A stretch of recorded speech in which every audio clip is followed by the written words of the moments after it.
Coucou, j'espère que vous allez bien. Aujourd'hui on se retrouve pour le dernier tutoriel Fimo de cette semaine créative avec donc le dernier combo de couleurs avec du rose, du bleu, du jaune turquoise et du chocolat. J'espère que les créations que je vais vous proposer en tutoriel vont vous plaire et sans plus tarder on va tout de suite commencer par le premier tutoriel qui est une petite classe kawaii vraiment hyper simple à réaliser. Donc c'est parti, je vais vous montrer comment réaliser tout ça. Donc le matériel que vous aurez besoin s'affiche tout de suite à l'écran, comme ça vous pouvez un petit peu voir qu'est-ce que vous aurez besoin pour réaliser cette création. Donc pour commencer, je vais couper un petit bout du bâton d'esquimau que j'ai choisi. Ensuite, je vais venir aplatir ma pâte assez finement quand même avec un rouleau. Je vais ensuite avec ma lame couper une ligne droite, ça va me permettre par la suite de placer mon bâton d'esquimau. Voilà, c'est compliqué à expliquer ces étapes, mais je pense que vous voyez très bien avec les images. J'appuie un petit peu pour l'enfoncer et ensuite je vais replier ma pâte sur elle-même. Ça va me permettre de coincer en fait le bâton de bois à l'intérieur. Donc je fais ça premièrement avec mon doigt et je viens ensuite repasser avec le rouleau pour un effet plus fini. Et ensuite avec mon scalpel je vais couper cette forme de glace justement. Donc avec un haut arrondi et les côtés bien droits. Et avec un outil en silicone je vais reformer le tout pour vraiment obtenir un résultat plus homogène. Et avec un autre outil en silicone un petit peu plus gros, je vais former deux traits de part et d'autre du bâton d'esquimau. C'est ce qu'il y a sur les glaces en général. Donc voilà, c'est pour ajouter un petit peu plus de détails. Vous pouvez donc vous arrêter là pour cette classe, mais moi j'ai décidé de rajouter un petit visage kawaii à l'aide de coulis, donc qui est fabriqué avec de la Fimo liquide et de la Fimo dure de couleur chocolat. Voilà, je trouve que ça rajoute un petit peu un côté kawaii, j'aimais bien. Et ensuite, il vous reste plus qu'à mettre votre création au four à 110 degrés pendant 30 minutes. Pour le montage, j'ai fait quelque chose de très simple puisque j'ai juste accroché ma création à l'aide d'un anneau sur un strap coloré et ensuite avec un autre anneau, j'ai rajouté une petite breloque ananas car je trouve que ça rappelait bien le thème de l'été et je trouve que ça allait bien avec la couleur de la glace et du strap. Donc voilà, ce montage est vraiment hyper facile, mais donc cette création est terminée.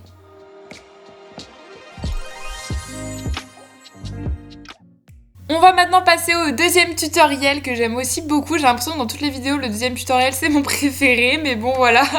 Là donc il y a le matériel dont vous aurez besoin. Donc pour commencer à réaliser votre petit gâteau, vous allez prendre 3 couleurs. Moi j'ai pris donc du chocolat, du vanille jaune et du rose.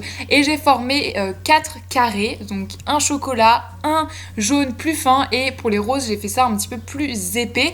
Et ensuite je vais les superposer. Donc je commence par ma couleur chocolat, j'enchaîne avec une couleur rose, je mets le milieu donc qui est de couleur jaune et je remets ma couleur rose. Bon, après là vous faites les couleurs que vous voulez dans l'ordre que vous souhaitez. Ensuite aplatir tout ça et recouper avec ma lame chacun des bords pour obtenir un côté en fait plus fin et plus fini et je trouve que ça fera beaucoup mieux en fait. Donc je fais ça sur chaque côté du carré et voilà, vous voyez que le résultat est quand même nettement différent. Donc maintenant on va passer à la texture de ce petit gâteau.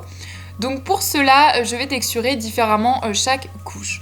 Donc la couche chocolat, je vais faire avec mon aiguille des mouvements un petit peu dans tous les sens pour faire un côté un petit peu biscuit. Voilà, c'est le côté que j'avais envie de donner au chocolat et je vais faire la même chose pour la couleur jaune qu'il y a donc au milieu de mon gâteau rose. Et pour le rose, je vais tout simplement texturer avec une brosse à dents et ensuite je vais rajouter aussi une tige à œil ou tige à tête plate comme vous souhaitez pour l'accrocher par la suite. Ensuite pour la décoration, j'ai juste mis du coulis par-dessus chocolat et j'ai réalisé des petits fruits. Donc j'ai réalisé un petit citron, donc en fait j'aplatis, je fais avec mon outil en silicone la forme d'un citron et pour texturer je vais utiliser une brosse à dents pour donner la texture, vous savez qu'il y a au-dessus des peaux de citron. Et ensuite pour faire une petite framboise très facilement, j'ai juste fait un dôme et avec mon outil tool je viens faire des petits points en fait sur les côtés et c'est comme ça que je réalise mes framboises de façon hyper simplement. Voilà ce que ça donne, j'ai rajouté quelques feuilles d'or et cette création est terminée. Ah si, j'ai rajouté aussi des petites tranches de canne. Mais voilà, cette création est terminée, il ne vous reste plus qu'à la mettre au four à 110 degrés pendant 30 minutes.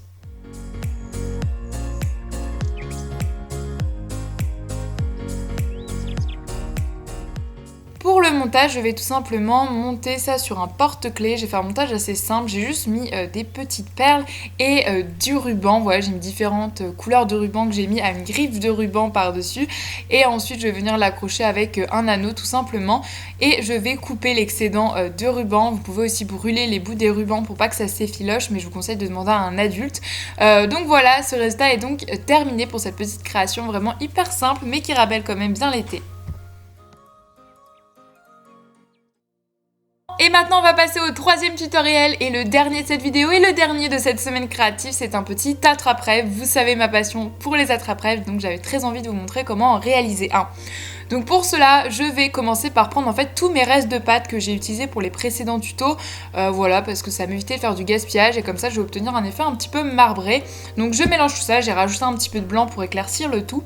J'aplatis mon résultat et je viens emporte-piécer ma pâte et comme vous pouvez voir, j'adore ce que ça rend. Ça fait vraiment un résultat hyper sympa et vous obtenez quelque chose vraiment d'unique.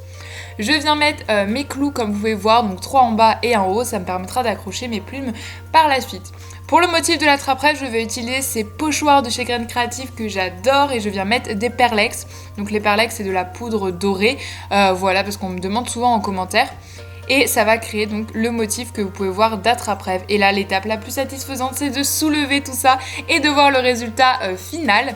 Et maintenant vous vous en doutez, il ne reste plus qu'à faire les petites plumes. Donc pour cela j'ai repris des couleurs que j'ai utilisées. J'ai refait les petites plumes avec le pochoir de chez Graines Créatives. Et ensuite, j'ai découpé mes plumes avec un scalpel. J'ai aussi découpé des petits détails, voilà, pour faire des petites encochures sur les plumes. Et donc, j'en ai fait 3, 2 bleus et une rose. Et ensuite, il vous restera plus qu'à mettre tous vos éléments au four à 110 degrés pendant 30 minutes.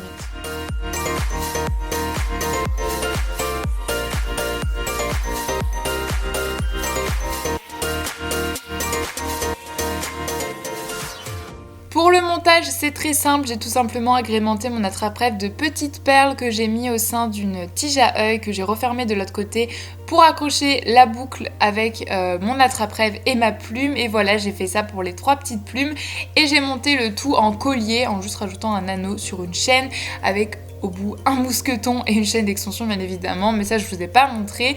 Donc voilà, je mets un anneau sur ma chaîne et donc voilà mon petit collier attrape-rêve.